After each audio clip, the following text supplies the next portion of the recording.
I worked as a park ranger in the late 70s, stationed at a remote reserve up in Montana.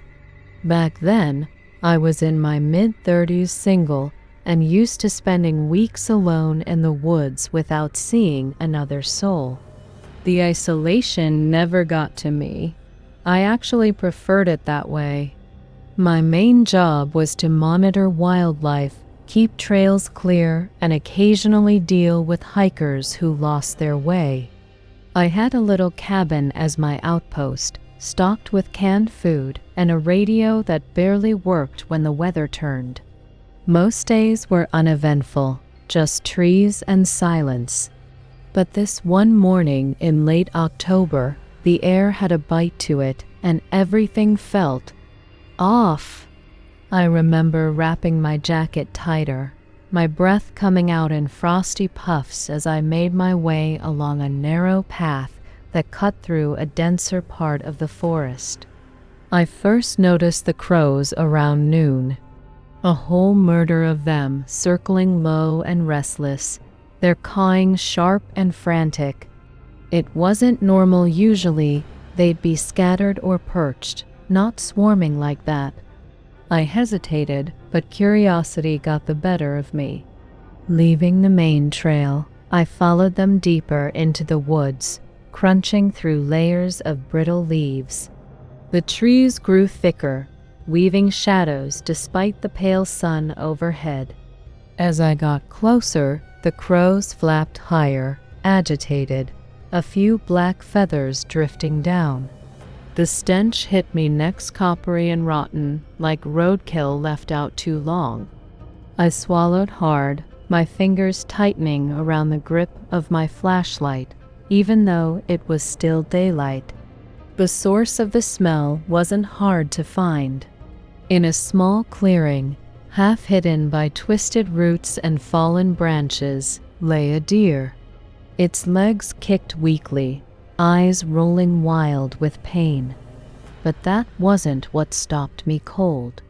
Straddling the animal was what I first took for a person thin, pale, dressed in shredded clothes stained dark.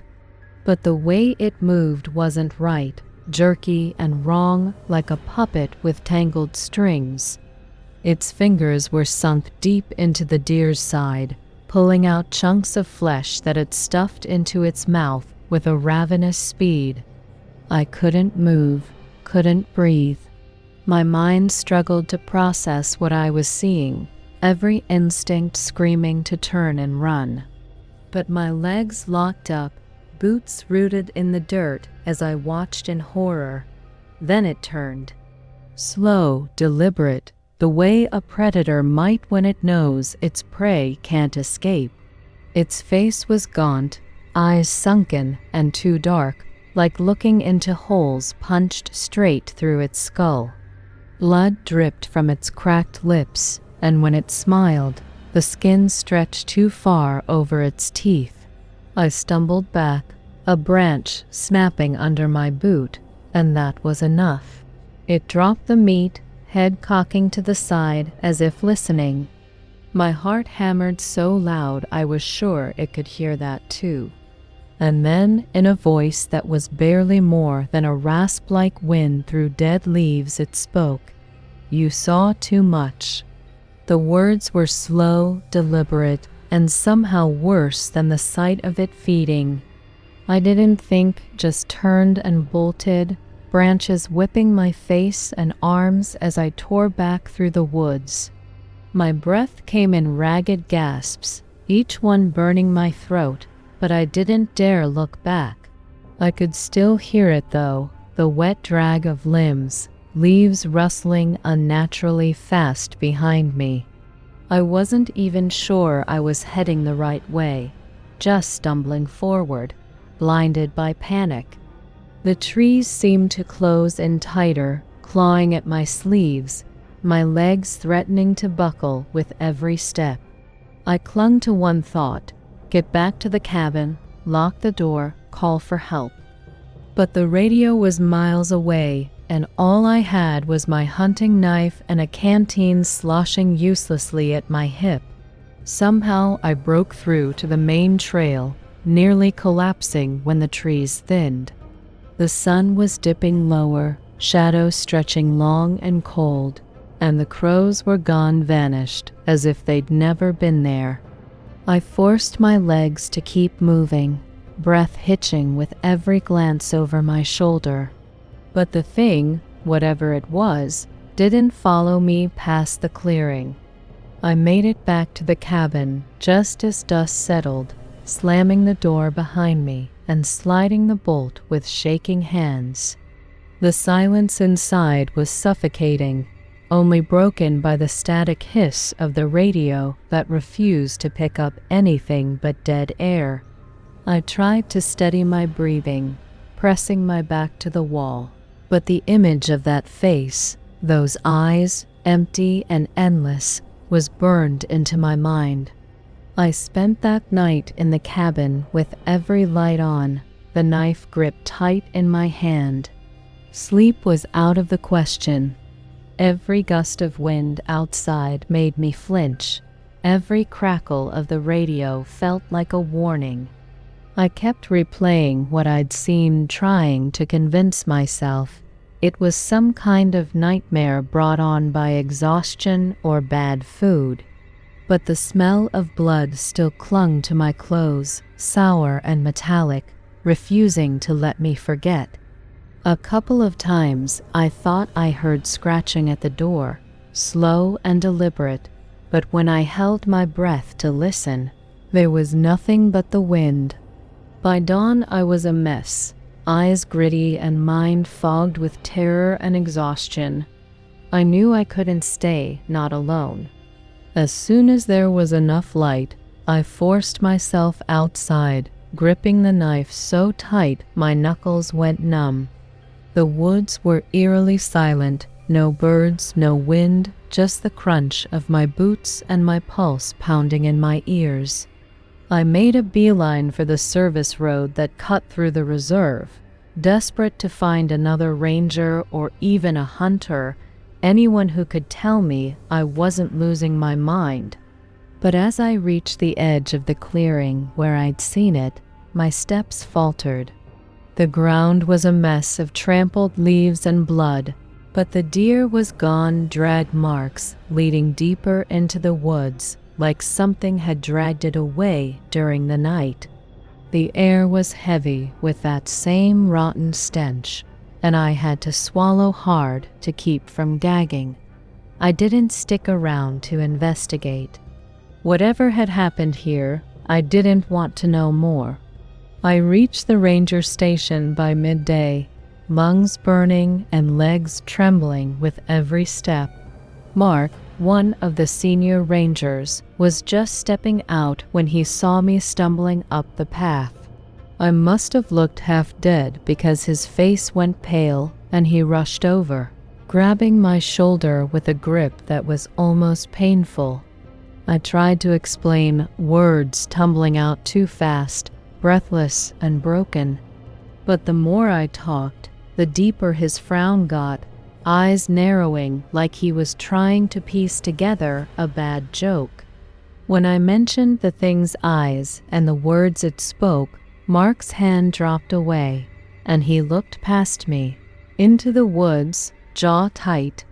That reaction was almost worse than disbelief, like he'd heard this kind of thing before and wished to God he hadn't. He didn't ask questions, just got on the radio, voice low and clipped as he called in a couple of the other guys. By the time they showed up, I'd managed to stop shaking, but my head was pounding with exhaustion and fear. Mark insisted we go back to the clearing, armed with rifles and grim expressions, but I could see the tension in the way his hands gripped the stock. When we got there, the place was almost clean, no blood, no drag marks, just crushed leaves and silence.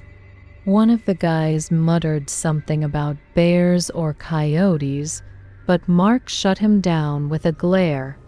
He pulled me aside after, his voice barely above a whisper, and told me to keep my mouth shut about what I'd seen. "There are things out here you don't talk about," he said, eyes dark and flat. "For your own good." I wanted to argue, to demand answers, but the look in Mark's eyes killed the words in my throat. It wasn't just fear, it was resignation, like this was some old wound he'd learned to live with. He told me to take a few days off, get my head straight, and I didn't protest. I packed a bag that night, throwing clothes and canned food into the back of my truck with shaking hands. The whole time, I half expected to hear that voice again, rasping from the tree line. But the woods stayed silent, heavy with a waiting stillness that made my skin crawl. I drove out of the reserve without looking back, the headlights carving tunnels through the dark, and didn't stop until I reached the nearest town. I checked into a rundown motel off the highway, the kind that smells like mold and stale cigarettes, and locked myself in for 3 days straight. The TV stayed on, volume low, just to drown out the silence.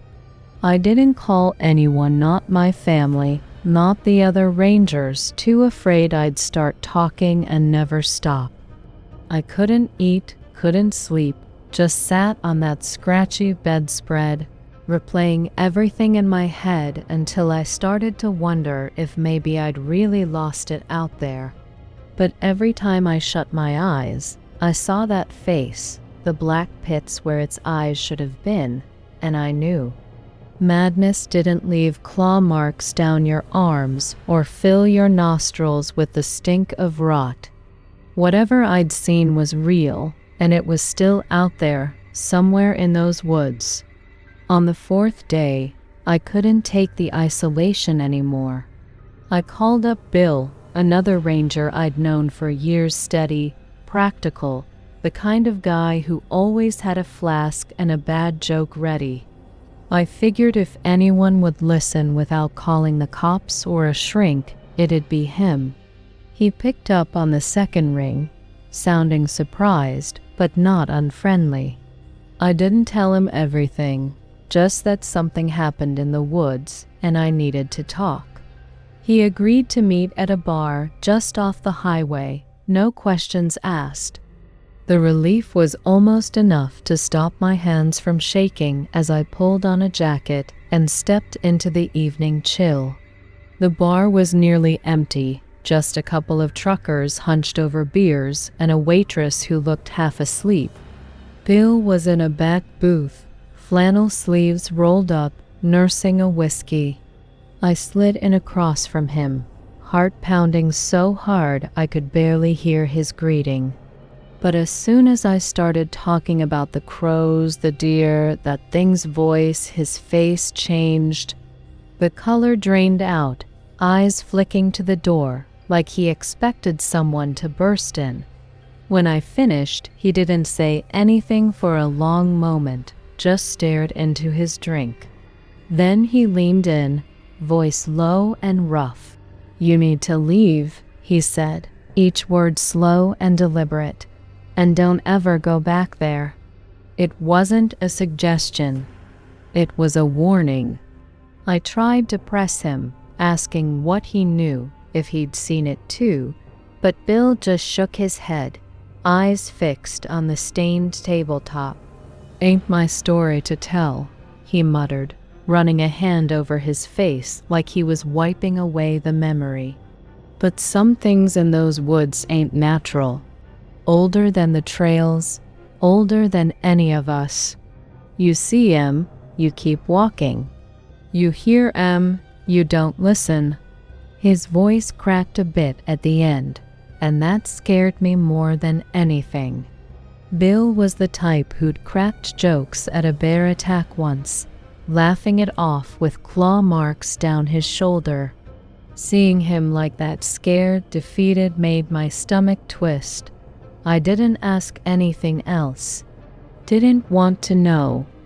I left that night, heading south without a plan or a destination, just a tank full of gas and my hands white-knuckling the wheel. The headlights cut through fog, mile after mile, but every shadow between the trees looked too long, too still. I must have driven for hours before I found another motel, pulling in just as the sky turned gray with dawn.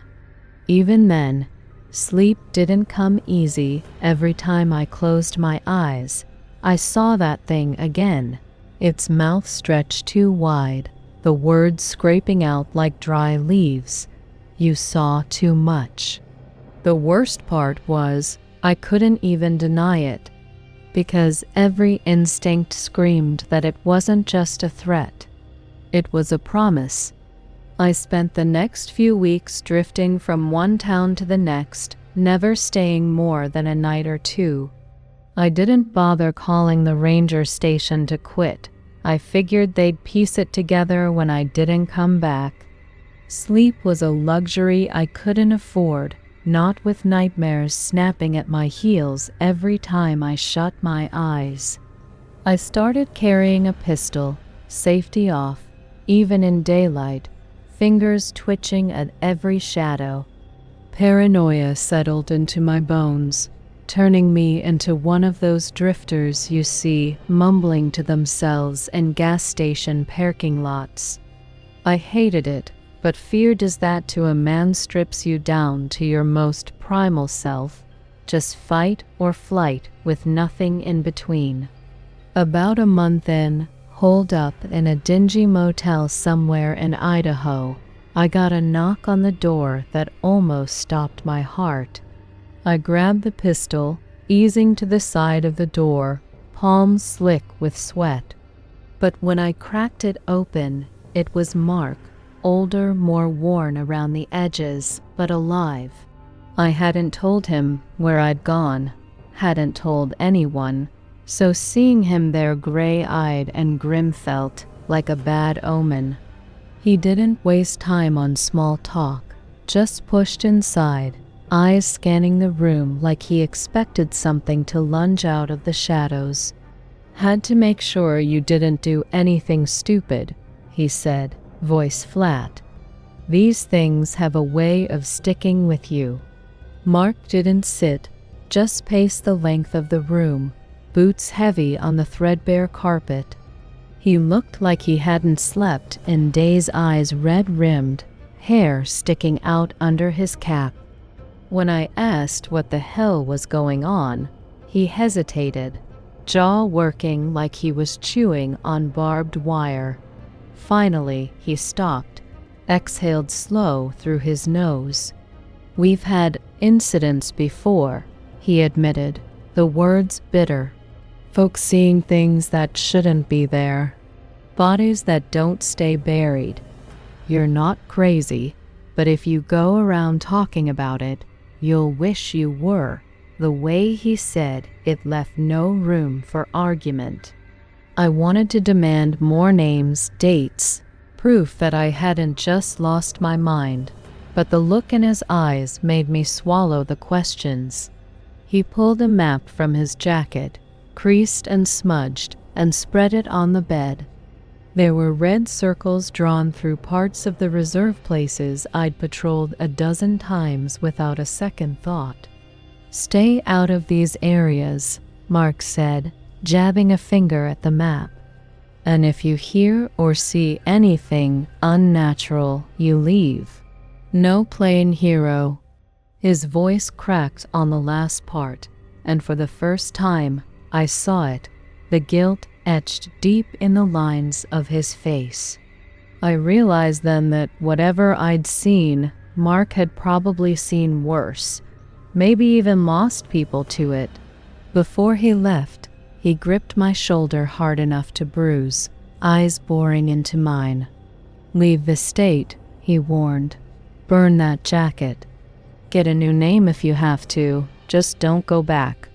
I took his advice, ditched my uniform in a dumpster outside Boise, paid cash for new clothes, and started using my middle name instead of my first.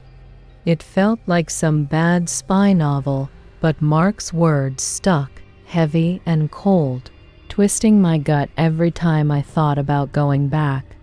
I found work under the table handyman gigs, stocking shelves, anything to keep moving and keep my mind busy. But even with miles between me and those woods, sleep didn't come easy. I'd wake up gasping, sheets damp with sweat, convinced I could still hear that voice seeping through the walls. Some nights I'd sit with a pistol on my lap, lights on, just waiting for dawn. Years passed like that. Eventually, I settled in Oregon, figuring the damp air and crowded streets would help drown the memories. I never stayed anywhere too long, never made friends or talked about the past. But every October, when the air turned crisp and the shadows stretched long, I'd catch myself looking over my shoulder, heart beating too fast. Once, at a gas station outside Salem, I saw a crow perched on the pump, head cocked, eyes glinting dark and too smart. I froze, breath hitching, but it flapped away with a dismissive caw, leaving me shaking and sick. I knew it was stupid paranoia, but I still drove 3 towns over before stopping for the night. It's been nearly 30 years now, and I still don't have answers. I've combed through books on folklore, listened to late-night radio shows about skinwalkers and wendigos, even found forums where folks talk about the things they've seen in the woods, but nothing fits, not really. I don't even know if that's a mercy or a curse. Some nights, when the wind howls just right, I catch myself thinking back to that clearing the crows, the stench, that thing's voice slithering through the trees. I'll never go back, but I think a part of me stayed there, stuck in that moment, listening to those words over and over. If there's a lesson in all this, it's simple. Some places aren't meant to be walked. Some things aren't meant to be seen. And if you're ever in those woods and you see crows circling low, turn around. No matter what you hear, no matter what you see, don't follow, because once you do, there's no leaving. Not really.